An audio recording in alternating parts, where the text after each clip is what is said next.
Buenos días, estudiantes. Entonces vamos a retomar la clase.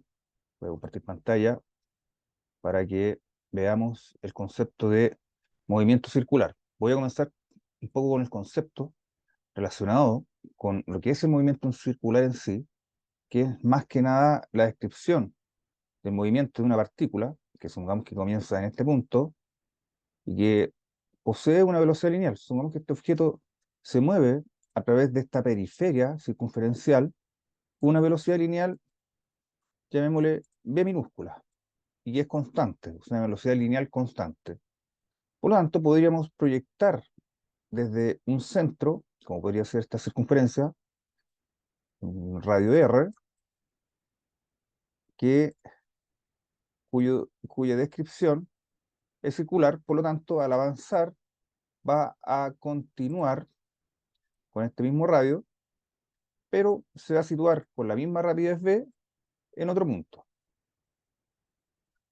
donde, como no ha cambiado su magnitud de la velocidad lineal, podríamos dibujarla que es el tamaño del mismo vector, o sea, el vector es del mismo tamaño, y también vamos a llamar B. Lo que hace este objeto entonces es avanzar a lo largo de este arco en un instante delta t. Por lo tanto, el tiempo transcurrido vamos a llamar delta t entre el punto, por así decir, llamado A y el punto llamado B. ¿Y qué ocurre? Entonces, si además vemos que el cambio de ángulo que sucedió debido a este movimiento en lo que es el movimiento circular, vamos a decir que de alguna u otra forma arco es igual al ángulo por el radio, ¿sí? Es decir, que el cambio de ángulo, que sería delta teta, multiplicado por el radio, ¿cierto? Es igual al arco. Pero ¿cuánto es el valor de este arco? Como la partícula lleva una velocidad v constante en todo momento, podemos decir que la distancia recorrida no es más que la velocidad multiplicado por el intervalo delta t. Es decir, que el arco es igual a la velocidad del móvil multiplicado por el intervalo de tiempo, ya que, como ustedes saben, de dónde provendría esta fórmula. Esto de alguna manera obedece a que velocidad es igual a distancia, en este caso el arco partido por tiempo, ¿cierto? Entonces, al despejar arco, me queda que arco es igual a B por delta t, como se muestra acá. De esta manera, podemos despejar la ecuación que tenemos acá y decimos entonces que la velocidad lineal va a ser igual siempre al cambio del ángulo dividido por delta t multiplicado por el radio. ¿Y qué es lo que es el cambio del ángulo por unidad de tiempo? Es lo que nosotros llamamos velocidad angular. O sea que la partícula que se desplaza con una velocidad lineal constante a lo largo de la periferia de la circunferencia va a tener también asociada una rapidez angular constante que, si multiplicamos por el radio, r, nos queda igual a velocidad lineal. ¿Y esto por qué? Porque si hacemos un análisis unitario, la velocidad está en unidades de metros partido por segundo.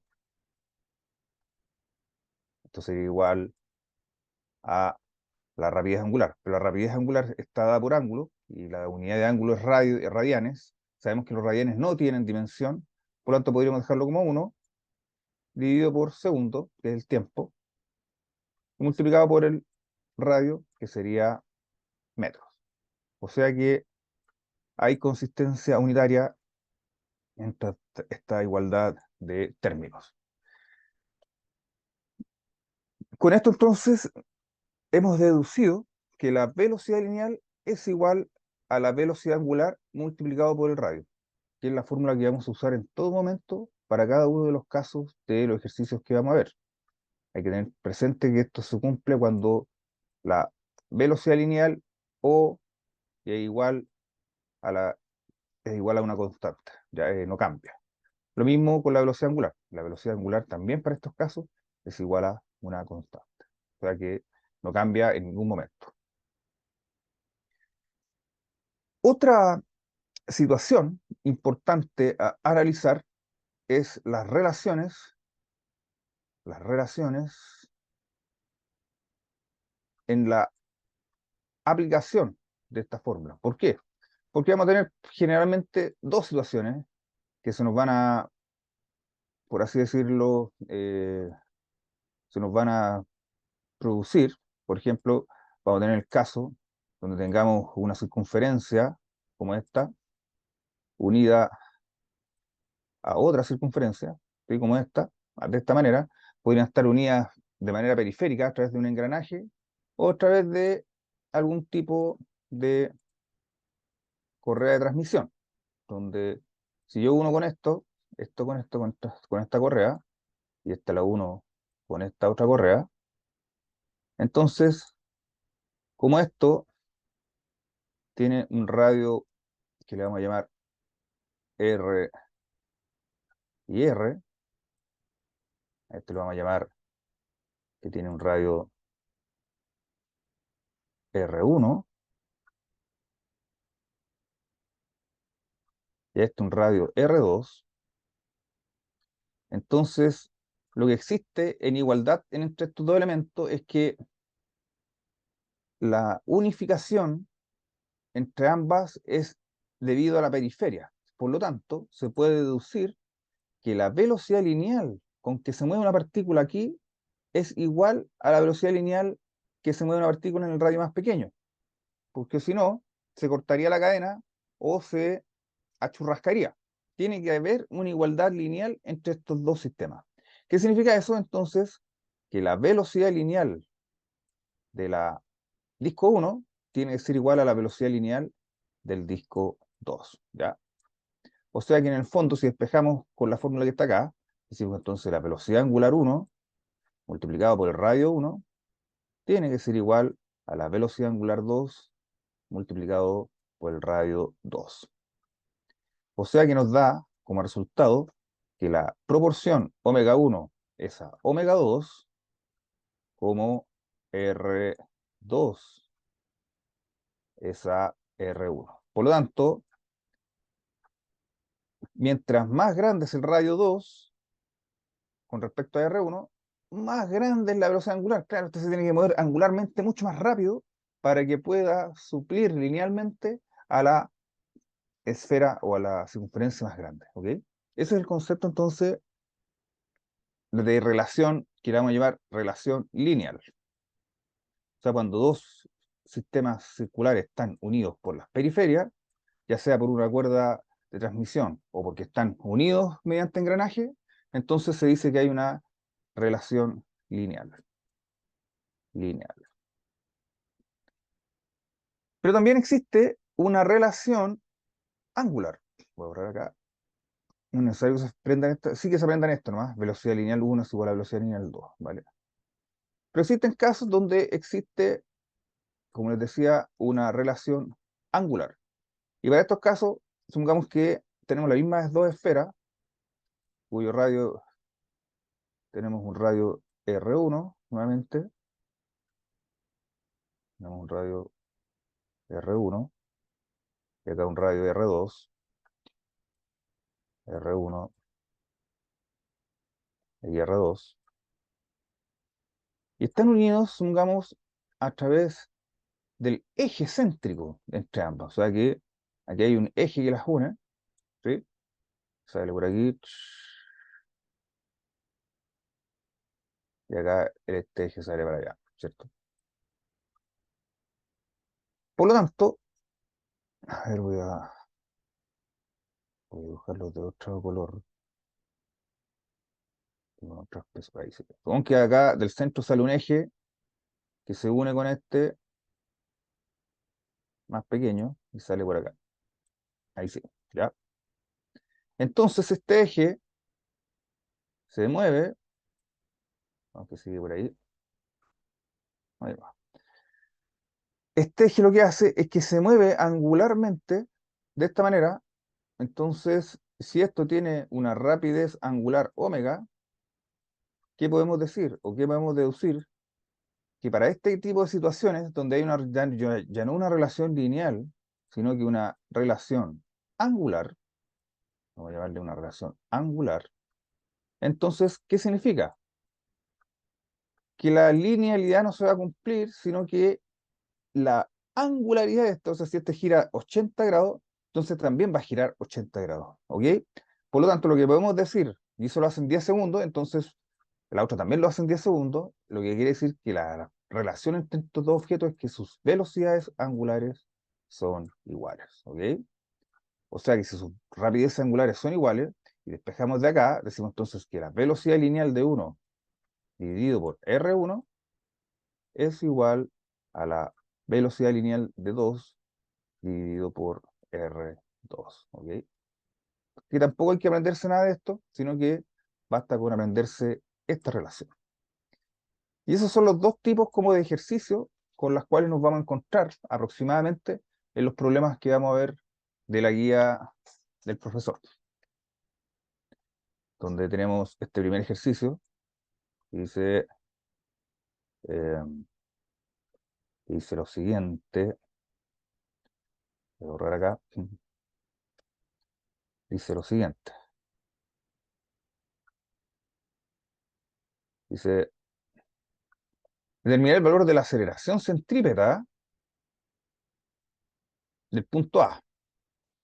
Sí, R es igual a 2 tercios, R2 es igual a 2R1 y igual a 3R3. Acá entonces tendría que hacer otro análisis de lo que es la aceleración centrípeta. ¿Qué es la aceleración centrípeta? Ya vamos a hacer ese análisis primero antes de empezar el ejercicio. Se me había olvidado.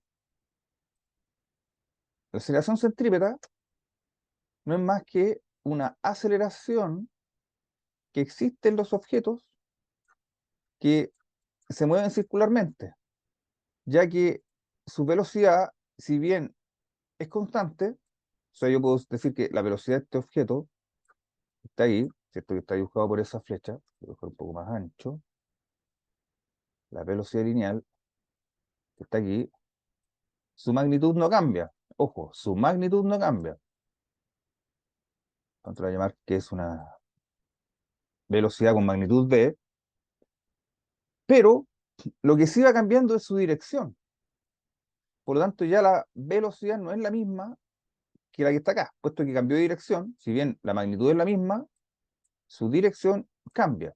Y para que cambie una velocidad, ustedes saben que debe existir una aceleración, ¿ok?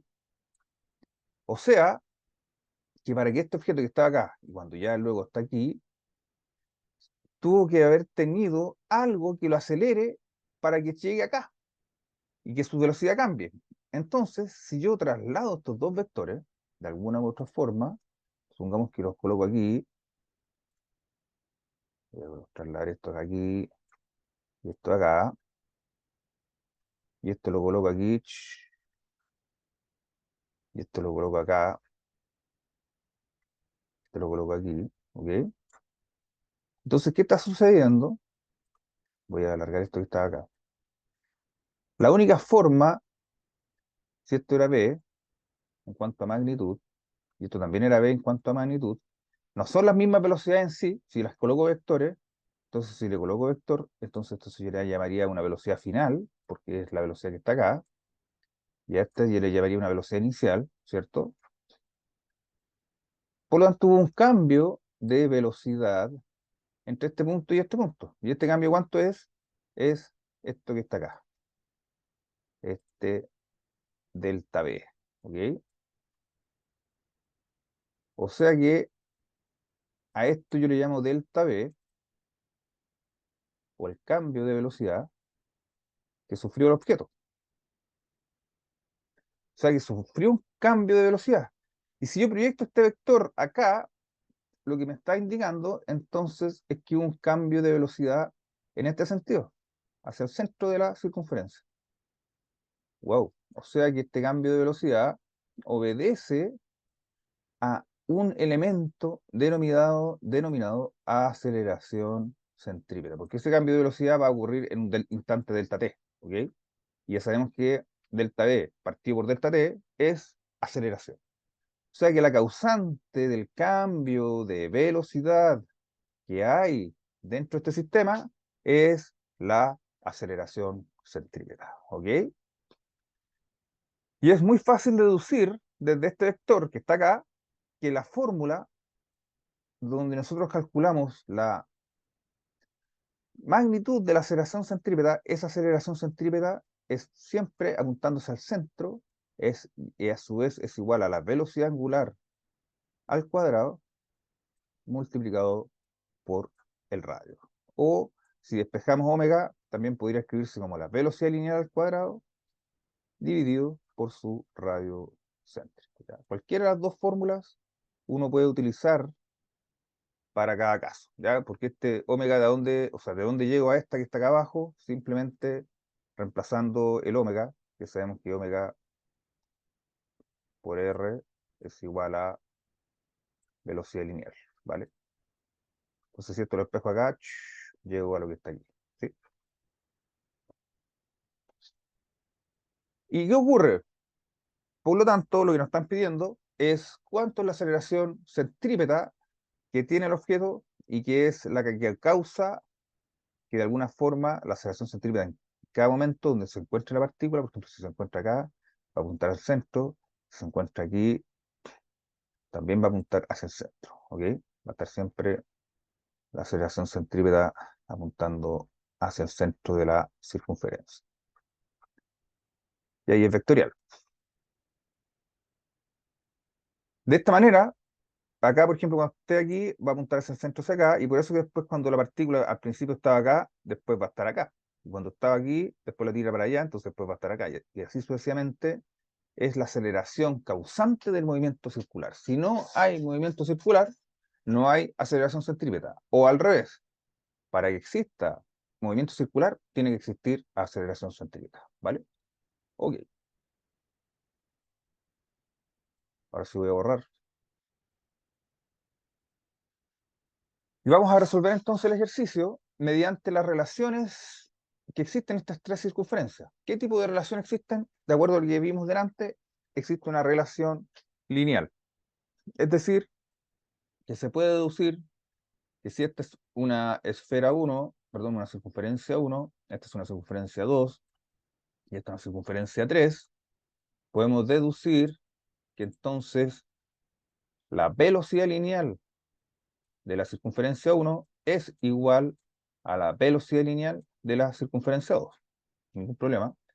¿Y qué vamos a decir entonces? Vamos a decir que omega 1 multiplicado por el radio 1 es igual al omega 2 multiplicado por el radio 2. Pero omega 1 nos lo dan, nos dicen que es de pi radianes, y nos dicen que R1, nos dicen que R1 no tenemos el valor, pero sí nos dicen que es igual a, desde acá podemos deducir, desde aquí, ¿cierto? Desde esta ecuación podemos decir que R1 es igual a R2 partido por 2, ¿cierto? R2 partido por 2. ¿Cuánto en vez de escribir R1, escribimos como R2 partido por 2? Entonces aquí nos queda R2 partido por 2. Y eso va a ser igual a la rapidez angular 2, que no conocemos, multiplicado por R2. Pero como tenemos en ambos lados de la ecuación R2, lo podemos tarjar con este, y nos queda entonces que la velocidad angular de la circunferencia 2 no es más que pi partido pi dividido por 2 radianes partido por segundo. ¿Ok? Tenemos entonces la rapidez angular de la circunferencia 2. Claro, tiene que ser la mitad que esta, ¿por qué? Porque es más grande, o sea que va a demorar un poco más en dar una vuelta mientras te dé dos vueltas, ¿vale? Este tiene que dar dos vueltas, por lo tanto va dos veces angularmente más rápido. Luego hacemos la relación entre 2 y 3. Entonces aquí estamos haciendo, en este caso, aquí voy a escribir que se hizo una, aquí vamos a escribir la acción entre 1 y 2. ¿Ok? Vamos a un poco la letra.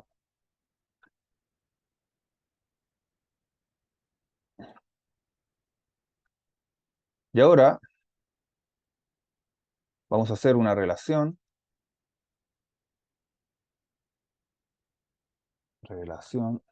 entre 2 y 3. ¿Cómo es la relación entre la circunferencia 2 y 3? Vamos a ver ahora. ¿Qué decimos? Decimos que la velocidad lineal, nuevamente, de la circunferencia 2 es igual a la velocidad lineal de la circunferencia 3. Nada más que eso. Es decir, que nos va a quedar que omega 2 por radio 2 es igual a omega 3 por el radio 3.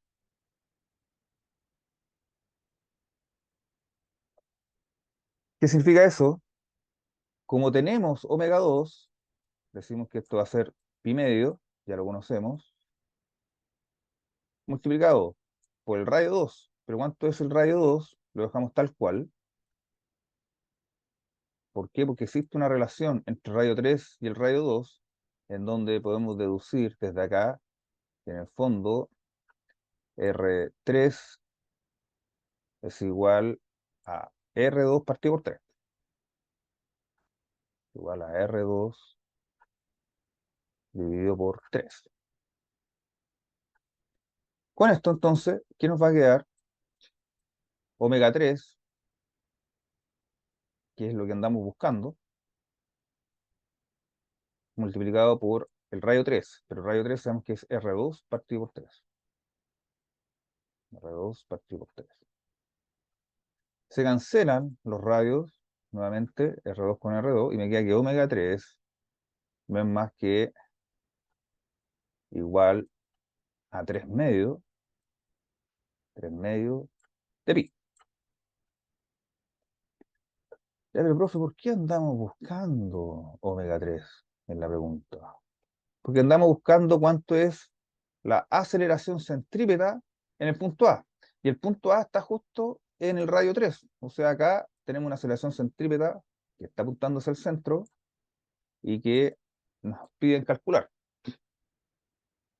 Y para ello tenemos que tener la eh, rapidez angular en 3, pero también tenemos que saber cuánto es el radio en 3. Y el radio en 3 no es más que, según la relación, no es más que R2 partido por 3. Pero R2 es igual a 2 tercios. ¿Cuánto esto nos queda que es igual a 2 tercios? Que es R2, dividido por 3. O sea que si es dividido por 3, lo mismo que R2 tercio por 1 tercio, nos queda que igual a 2 novenos, 2 novenos de metros. Ya que esto está en metros también. O sea, que hemos determinado lo que es el omega 3 y el radio 3. ¿Para qué? Para luego decir la fórmula de aceleración centrípeta en la circunferencia 3 no es más que omega cuadrado de 3 multiplicado por el radio 3. Es decir, que nos queda nada más y nada menos que 3 medios al cuadrado por pi, ¿cierto? Pi al cuadrado también, ya que hay una multiplicación, multiplicado por 2 novenos, que es el radio, ¿cierto? El radio 3. ¿Por qué saqué el pi como del paréntesis? ¿Por qué lo saqué afuera? Porque pi cuadrado es aproximadamente 10. O sea que esto nos va a quedar 3 al cuadrado 9, dividido por 4, por pi al cuadrado, que es 10 prácticamente, por 2/9. Simplificamos lo simplificable. Para este caso se nos puede ir el 9 con este 9, y este 2 con este 4, nos queda 2, nos queda 10 dividido por 2, o sea que esto, el valor finalmente es de 5. 5, como estamos hablando de una aceleración, y estamos trabajando con unidades del sistema internacional, nos va a quedar simplemente como 5 metros dividido en segundo al cuadrado. O sea que la aceleración centrípeta del sistema no es más que 5 metros partido por segundo al cuadrado. Y de esta forma se resuelve la gran mayoría de los ejercicios de la guía que tenemos para este caso, donde están todos estos problemas, y con algunas variantes. Si quieren, vamos a hacer este ejercicio que está acá para poder relacionar un poco lo que es la caída libre, este es el número 4, la caída libre con la rapidez angular. Voy a borrar entonces, vamos a seleccionar el siguiente problema.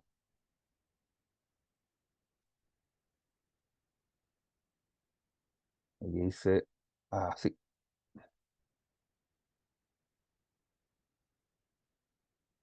dice así. Un disco tiene un agujero de 50 centímetros. Perdón, tiene un disco que tiene un agujero a 50 centímetros de su centro, o sea que el radio es igual a 50 centímetros. Vamos a poner el radio de arriba acá. Con una velocidad angular constante, dice que tiene una velocidad angular constante, vamos a llamarle omega, desde una altura h de 1,25 metros, es decir, desde una altura igual a 1,25 metros, una altura de 1,25 metros, se deja caer una esfera. Justo en el instante en que el agujero está en la misma línea vertical y por debajo. Por lo tanto, hallar la mínima velocidad angular del disco para que la esfera pueda pasar por el agujero. ¿Qué significa la mínima velocidad angular? Es que una vez que ya el objeto que está acá transite y llegue hasta el punto donde está el agujero, el disco haya dado solamente una vuelta. Y así encontramos su mínima rapidez angular. Puesto que si da dos, tendría que darlas más rápido. Por lo tanto, ya no sería la mínima rapidez angular. ¿Ok? Entonces, ¿cuánto debiera dar? ¿Cuánto debiera ser el recorrido de la circunferencia? Para este caso es de 360 grados o de 2pi radianes, si es que lo llamamos de manera correcta. Es decir, que para este caso debemos usar la siguiente fórmula. Decimos que omega es igual al cambio del ángulo dividido por el intervalo de tiempo. ¿Ok? ¿Y cuántas vueltas tiene que dar el sistema? Una vuelta. Por lo tanto, vamos a decir que, es decir, que el cambio de ángulo no es más que, perdón, vamos a decir que el cambio de ángulo para este caso no es más que 2pi radianes, ya que tiene que dar una vuelta completa al disco. Eso ya lo tenemos. Pero ¿en cuánto tiene que ser ese intervalo de tiempo para poder obtener la rapidez angular? ¿De dónde tendríamos que sacar la variable tiempo para este caso? Debiésemos enfocarnos en la esfera que está siendo soltada desde una altura de 1,25 metros. Profe, ¿y nos sirve entonces estos 50 centímetros de radio? La verdad que no.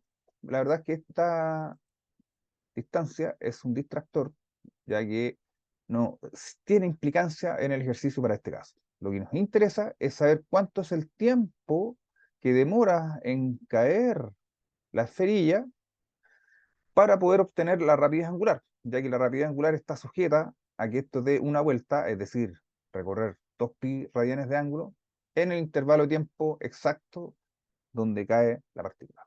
¿Ok? Para eso entonces aquí estamos haciendo el análisis del disco, estamos metiéndonos, o estamos enfocándonos en lo que es el disco, y debiésemos ahora hacer el análisis de la esfera.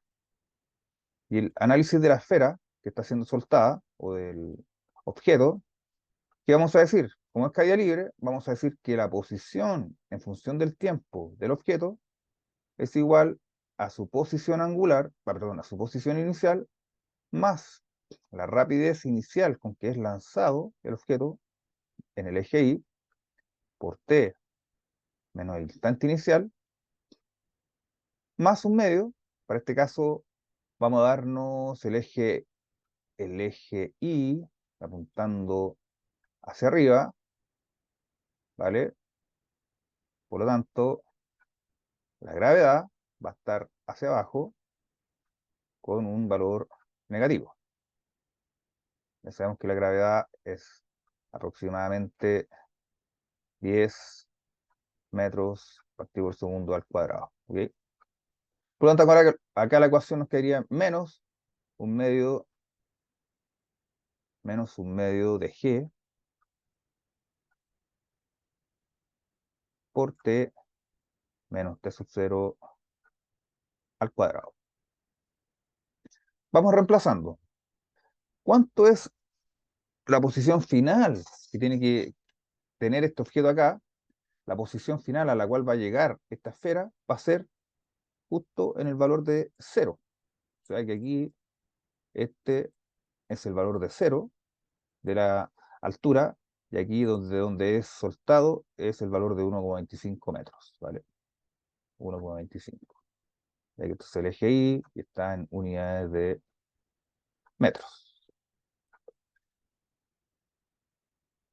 Por lo tanto, la posición final en la cual va a caer la esferilla respecto al eje Y no es más ni nada menos que 0. O sea, va a llegar al valor de 0. ¿Y cuánto es la posición inicial? Que es cuando es soltado, es de 1,25 metros.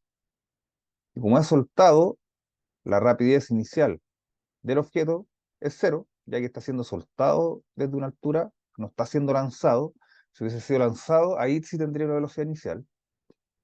Y menos un medio de g, o sea, menos 5, que es 10 partido por 2, por el tiempo menos t sub 0, pero t sub 0 al cuadrado, es decir, que esto es 0, ya que estamos colocando el cronómetro en 0 justo cuando está dándose esta situación. O sea que aquí el tiempo inicial, o la situación inicial, ocurre cuando t sub 0 es igual a 0. O sea, mi cronómetro está puesto en 0 cuando es sacada esta fotografía. Despejamos el tiempo, entonces nos va a quedar simplemente que tiempo es igual, pasa esto restando para acá, pero eso nos van los signos menos, nos queda que va a ser igual a raíz cuadrada de 1,25 dividido por 5.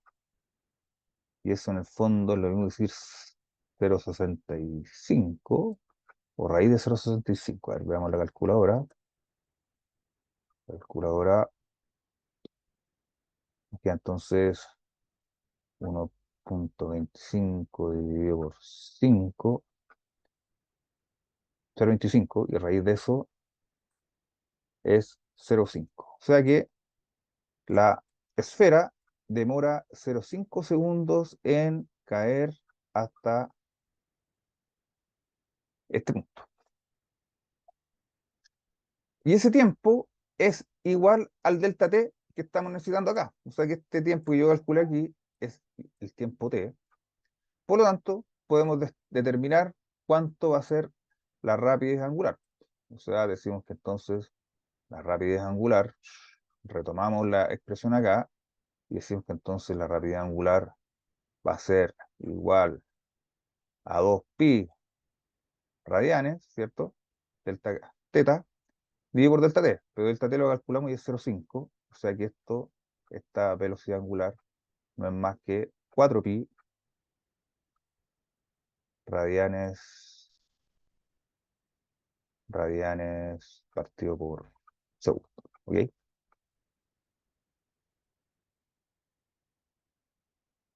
Muy bien, eso sería entonces todo por este ejercicio. Que esté muy bien. Nos vemos.